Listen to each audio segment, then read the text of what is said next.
Hey there, friends. Welcome back to Mystery Rift. This is David Paulides.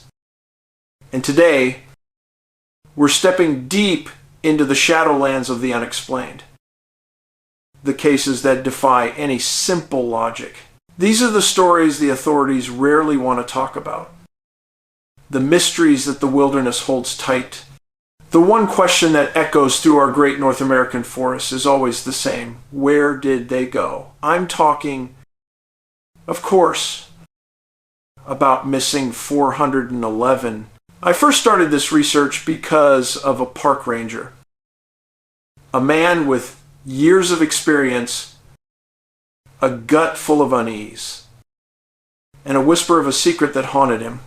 He told me that some disappearances, a specific group of them, they just don't make any sense at all. And what I uncovered was more shocking than the disappearances themselves.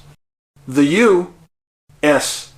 National Park Service and similar agencies simply do not maintain a centralized, publicly accessible database of the people who vanish within their boundaries. Think about that for a moment. Millions of acres of untouched, beautiful wilderness.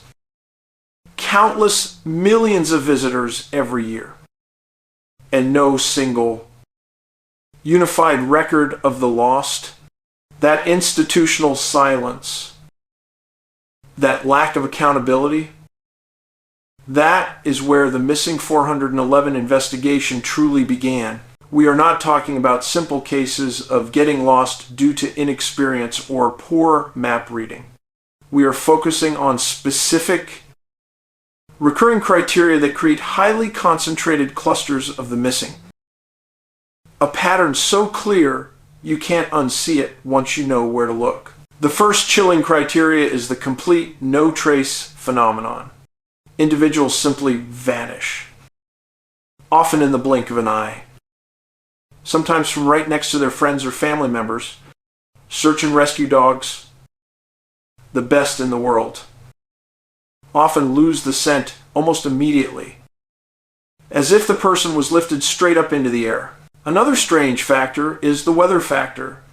Many of these unusual cases occur just before a major, unpredictable storm rolls in, or precisely in the middle of dramatically and suddenly shifting weather patterns, sometimes going from sunshine to snow in minutes. This rapid change seems to be a key component in the initial vanishing window. Perhaps the most disturbing pattern is the upclimb. Victims, especially small children or toddlers, are sometimes found miles away from the point of disappearance, often located at a significantly higher elevation than where they vanished. How does a 2-year-old child, like Dior Koontz Jr., who vanished from a campsite in Idaho, traverse miles of rugged, rocky terrain, often shoeless or without heavy clothing, and somehow manage to evade hundreds of trained searchers? It is physically impossible, and it defies every single rational explanation the authorities attempt to provide. Let's focus on one of the cornerstones of this decades-long research, the disappearance of 6-year-old Dennis Martin in 1969. This isn't just a story about a lost child in the mountains. It's a terrifying template for so many cases that followed. Dennis vanished in the Great Smoky Mountains National Park while playing a simple game of hide-and-seek with his father and older brother. They heard him yell, "Here I am just one last time." And then there was absolute silence. The resulting search was colossal. Over 400 people, including elite U.S.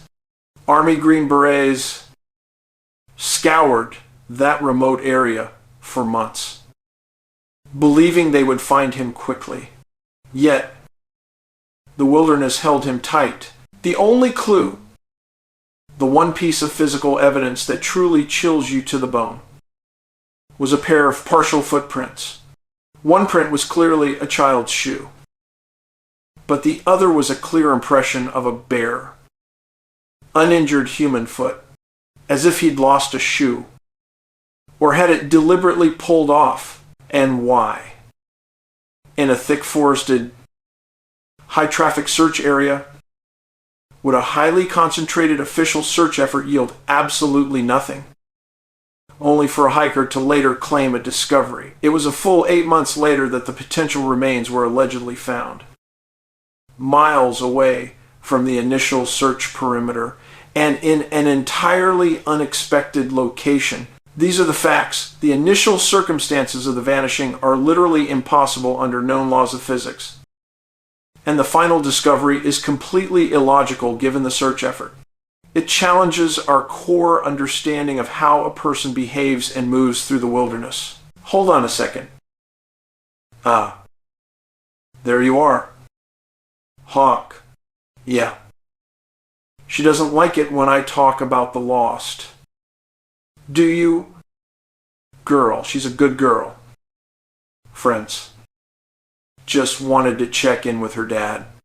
She knows something is profoundly unsettling about these stories we cover. As we continue to collect and map these bizarre cases, a strange geological pattern emerges that cannot be ignored. Many of these critical vanishings occur in areas located near significant bodies of water lakes, deep creeks, or fast-moving rivers, and, most importantly, near large fields of ancient granite boulders. Now, why? Why does the specific geology of a location seem to correlate so strongly with these inexplicable events? Is it some unknown magnetic anomaly in the rock structure? Is it a geological feature that somehow facilitates some kind of unnatural? What? An abduction, a temporary spatial rift.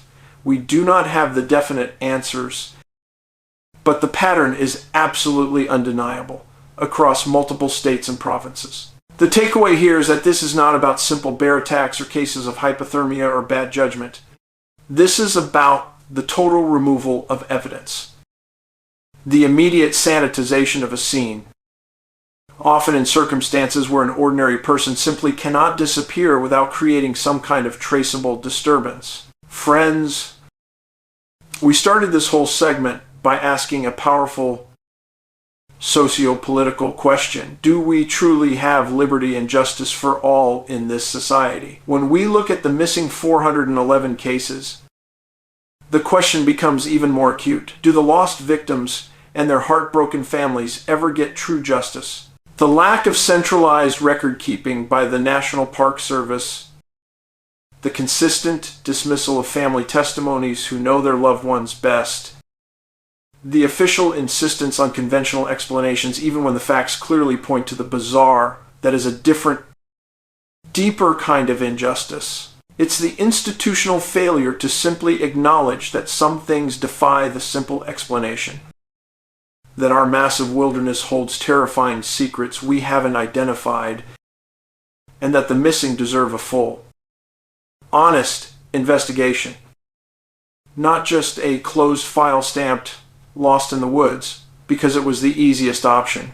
We will continue to document these cases, to meticulously draw the clusters on the map, and to keep asking the dark questions the authorities refuse to answer.